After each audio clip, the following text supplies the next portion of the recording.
Application method of dry medium. जो powder type का अपना मैग्नेटिक पार्टिकल मटेरियल होता है उसको कैसे अप्लाई किया जाता है, उस मीडियम का अप्लाई करने का क्या तरीका है। तो दो तरीका से किया जाता है, एक मैनुअल ब्लोअर है, एक मैग्नेटिक ब्लोअर। मैनुअल ब्लोअर रबड़ का बना होता है, देखे होंगे बर्फ वाला जो बेच में आता है, सब ऐसे दाबता है, आइस लाइक इट वैसा ही होता है, थोड़ा मोटा होता है। उसमें इसको निकाल के पाउडर भर के इसमें छिद्र छिद्र होता है, ऐसे डाला जाता है, तो जैसे पाउडर निकलता है वैसे ये भी निकलता है, सरफेस पे फैल जाता है। न्यूमेटिक ब्लोअर में पंखा लगा रहता है, स्टार्ट किया जाता है तो यहाँ से फिर वो निकलता है। तो आपको ज़्यादा मात्रा में अगर पार्ट्स करना है तो इसका प्रयोग किया जाएगा, थोड़ा मोड़ा करना है तो इसका प्रयोग किया जाएगा। वेट में विजिबल और फ्लोरोसेंट दो होता है। विजिबल डे लाइट में कर सकते हैं, इसलिए इसका कलर ब्लैक होता है। यहाँ व्हाइट कंट्रास्ट का भी जरूरत पड़ता है। बैकग्राउंड अगर ब्लैक है तो पहले व्हाइट कंट्रास्ट मारा जाएगा ताकि पूरा सफेद हो जाए, बैकग्राउंड चमकीला हो जाए। फिर ब्लैक इंक डाल के मैग्नेटिक पार्टिकल टेस्टिंग परफॉर्म किया जाएगा, यानी मैग्नेटाइजिंग किया जाएगा। इसका साइज लेस देन 100 माइक्रोन होता है पार्टिकल का। कंसंट्रेशन होता है 10 ग्राम पर लीटर। और स्प्रे वाला आएगा, दो सब बना बनाया आता है स्प्रे का डिब्बा, व्हाइट कंट्रास्ट का और ब्लैकिंग का। फ्लोरोसेंट में जो होता है इसका कलर होता है पोल येलो। ये कलर ऐसे नहीं दिखेगा जब तक आप यूवी लाइट का प्रयोग नहीं करेंगे, ये पता नहीं चलेगा, ऐसे आपको एज लाइक वाटर दिखेगा। साइज लेस देन 10 माइक्रोन होता है। कंसंट्रेशन 4 से 5 ग्राम पर लीटर डाला जाता है। Concentration check by centrifuge. अगर कंसंट्रेशन आपको चेक करना है तो सेंट्रीफ्यूज द्वारा चेक किया जा सकता है। कंसंट्रेशन विजिबल का 0.4 पर ml होता है और फ्लोरोसेंट का 0.2 पर ml होता है। डायरेक्ट मेथड, डायरेक्ट मतलब जो डायरेक्ट ग्लोब के संपर्क में आता है वो आपका परमानेंट मैग्नेट है, इलेक्ट्रोमैग्नेटिक यूक है, हेड शॉट है एंड प्रॉड मेथड है। इसको डायरेक्टली यूज किया जाता है। इनडायरेक्ट मेथड में आता है क्वाइल मेथड और सेंट्रल कंडक्टर, क्योंकि ये इनडायरेक्टली किया जाता है। वायर लपेटा जाएगा फिर मैग्नेटाइज होगा, इसमें ऐसा नहीं है, डायरेक्ट मैग्नेटाइज कर देगा। ठीक है। Continuous, both field and medium are apply at a time. लगातार का मतलब क्या होता है, फील्ड और मीडियम एक साथ अप्लाई करना, तो उसको हम क्या बोलेंगे, कंटिन्यूअस। और यही करना चाहिए जॉब करते वक्त। ब्लैकिंग और मैग्नेटाइजिंग फोर्स एक साथ अप्लाई करना चाहिए, तब जाके आपको बढ़िया रिजल्ट मिलेगा। Residual, first will be magnetize after removal of external magnetizing, then medium will be applied. Then होगा कह रहा है कि पहले हम क्या करेंगे, एक्सटर्नल मैग्नेटाइजिंग फोर्स को रिमूव करेंगे, उसके बाद से जॉब को मैग्नेटाइज करते हैं, तब हमारा क्या होगा, मीडियम अप्लाइड होगा। It is use in hard steel. ये प्रक्रिया कहाँ यूज किया जाता है, हार्ड स्टील में सिर्फ, दूसरे जगह यूज नहीं होगा। Demagnetization, removal of residual magnetic field from part which is already magnetized. जिसका हम एमपीटी कर चुके हैं उसको डीमैग्नेटाइजेशन करने के लिए, यानी उसमें जो चुंबकीय क्षेत्र बचा है उसको रिमूव किया जाता है, वही डीमैग्नेटाइजेशन कहलाता है। Demagnetization is required all the time. जितना बार एमपीटी कीजिएगा उतना बार आपको डीमैग्नेटाइज करना पड़ेगा। It is required for the flowing condition. यह इसका जरूरत कुछ इस तरह की अवस्थाओं में पड़ती है या ऐसी अवस्थाओं में की जाती है। If the part to be welded immediately after testing. MPT हमने किया, वेल्डिंग शुरू कर दिया, एमपीटी किया, डीमैग्नेटाइज नहीं किया। एमपीटी करने के बाद हमने डायरेक्ट वेल्डिंग शुरू किया, तो उसमें क्या होगा, रेसिडुअल मैग्नेटिक फील्ड बचा रहेगा, उसमें जो मोल्टेन मेटल होगा उसको अट्रैक्ट करेगा, जिधर चुंबकीय क्षेत्र ज्यादा होगा, तो उससे क्या होगा, डिफेक्ट आएगा। ये प्रैक्टिकली है, ये प्रैक्टिकली है। हमने एक साइड पे ऐसा किया था, एक ज्वाइंट डीमैग्नेटाइज करके वेल्डिंग हुआ था, एक ज्वाइंट बिना डीमैग्नेटाइज किए, इंस्पेक्टर के कहने पे। तो जो डीमैग्नेटाइज हुआ था उसमें 1 या 2 रिपेयर आया था, और जो डीमैग्नेटाइज नहीं हुआ था उसमें 9-10 रिपेयर आया था, 9-10 फिल्म में। ठीक है। तो बेल्डिंग जिस पार्ट का करना है टेस्टिंग के तुरंत बाद नहीं करना है, ठीक है। करना है तो डिमैग्नेटाइज कर देना है, ठीक है। If the part to be machine immediately after testing, testing के तुरंत बाद मशीनिंग करना है तो भी आपको डिमैग्नेटाइज करना जरूरी है। If the part to be assemble in rotary, घूमने वाला यंत्र जितने भी है वहां एमपीटी आप किया है और उसको असेंबल्ड करना है तो बिना डिमैग्नेटाइज किए असेंबल नहीं करना है, नहीं तो उसका रोटेशन में भी प्रभाव पड़ेगा। डिमैग्नेटाइजेशन करने का क्या मेथड है, क्या विधि है? Removal of residual magnetic field by gauss meter, gauss meter आता है उससे भी हम क्या रिमूव कर सकता है residual magnetic field. Residual magnetic field यानी मैग्नेटाइजिंग करने के बाद जो हमारा मटेरियल में चुंबकीय क्षेत्र रह जाता है उसको कहते हैं, तो गॉस मीटर द्वारा उसको रिमूव कर सकते हैं।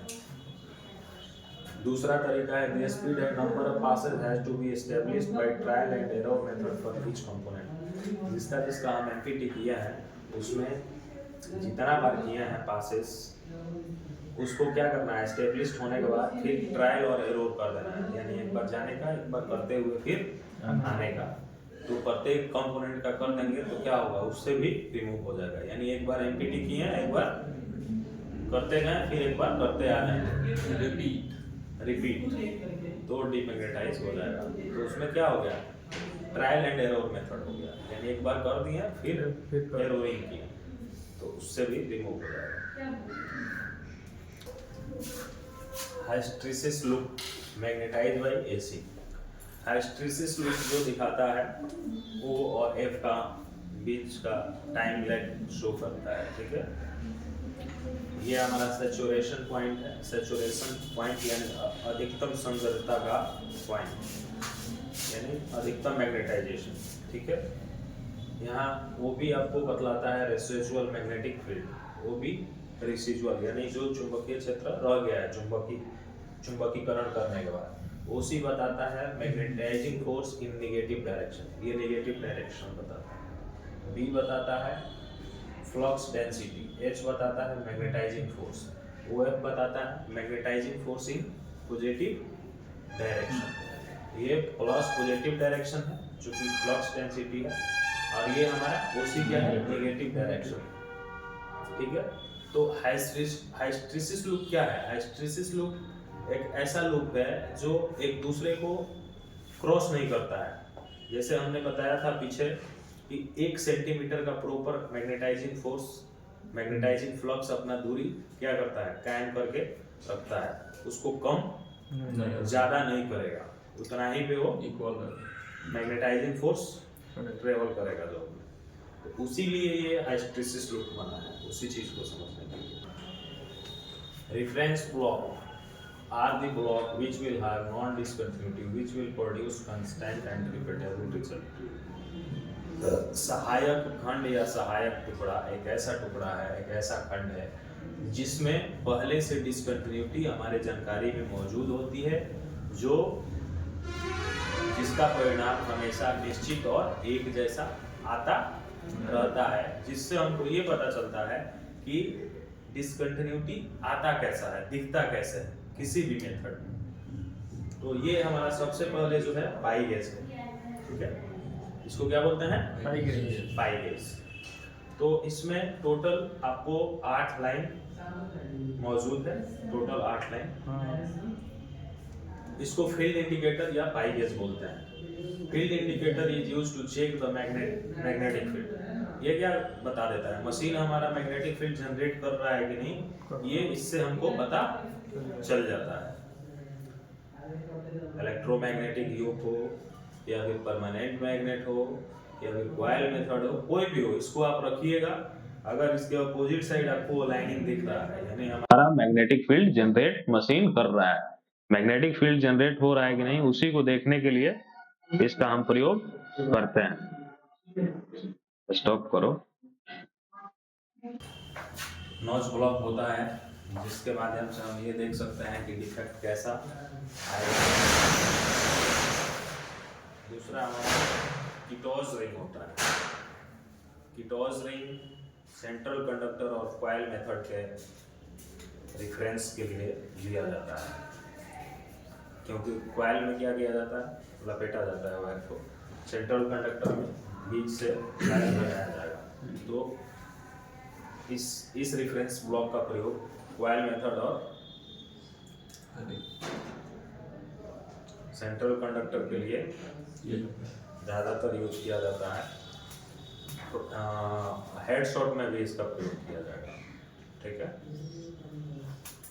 बाकी ज़रूरत के अनुसार इसका भी यूज किया जाता है।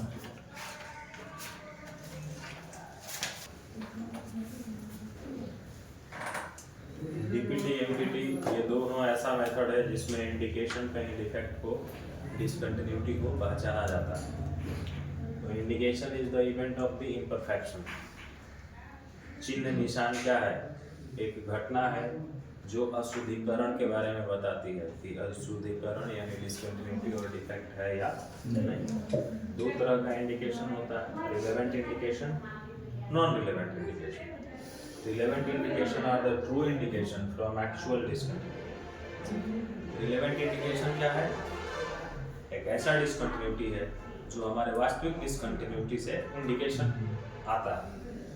Any indication whose major dimension is greater than 1/16 inch or 1.6 mm, then it is considered as relevant indication. किसी भी डिसकंटिन्यूटी या किसी भी इंडिकेशन को अगर हम मेजर करते हैं और मेजर करने के बाद वो 1.6 mm से अधिक होता है, तब इसको हम रिलेवेंट इंडिकेशन में कंसीडर्ड करेंगे। Non relevant indication are the false indication due to improper handling the method और by design itself. Non relevant indication क्या है, एक गलत इंडिकेशन है, एक गलत चिन्ह है जो गलत तरीके से मेथड को अप्लाई करने से या अपने आप बन जाता है, डिजाइन हो जाता है। इसमें क्या होता है, जब हम उस डिफेक्ट का डायमेंशन मेजर करते हैं तो 1.6 mm से क्या होता है, कम होता है, तब उसको हम नॉन रिलेवेंट में डाल सकते हैं। रिलेवेंट इंडिकेशन दो तरह का होता है, linear indication, rounded indication. If length is greater than 3W तो हमारा लीनियर इंडिकेशन हो जाएगा। Length is less than 3W then हमारा राउंडेड इंडिकेशन हो जाएगा। Where L is equal to length, W is equal to width. Discontinuity एक mechanical imperfection है, mechanical अशुद्धिकरण है। Defect, discontinuity beyond acceptable limit is called defect.